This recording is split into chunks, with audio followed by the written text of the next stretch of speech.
V 11. krogu prve A slovenske kegljaške lige so kegljačice Impola dosegle pomembno zmago. Na domačem kegljišču so premagali ekipo Ljubelja, na koncu je bilo 7-1. Kegljačice Impola so zmagovalno začele drugi del prvenstva v prvi A kegljaški ligi. Prejšnji vikend so v Cerknici 6-2 ugnale domači Brest, minuli vikend pa so na domačem kegljišču gladko 7-1 porazile favorizirano ekipo Ljubelja.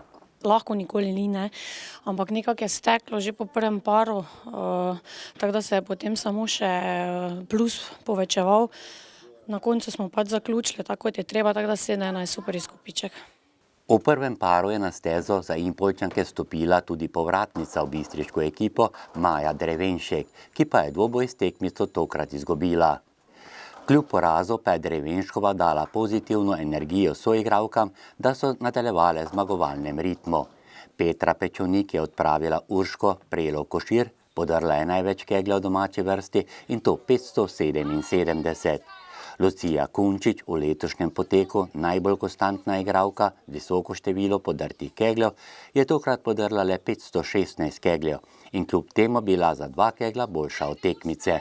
Ja, točno tako je zelo pomembna zmaga, samo želeli smo si, da bi zmagali danes, ker je Tržič zelo močna ekipa.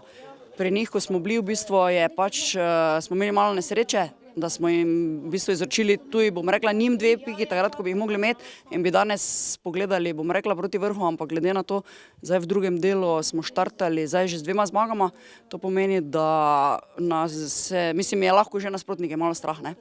Zmago je v srečanju izpisala tudi mlada Špela Kunčič, ki je podrla 536 kegljev. Barbara Jurančič je v tem srečanju za zmago podrla 555 kegljev, kar je sicer 30 manj od tekme v Cerknici, vendar potrdila, da so njene točke sestavni del zmage v podrtih keglih impoljske ekipe.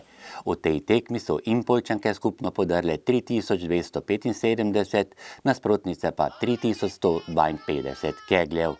Seveda Ljubelj je kakovostna ekipa, tako da jih zelo dobre igralke, ampak pravim, zbrale smo se danes, dale vse od sebe, tako da še tako upam, da bo naprej.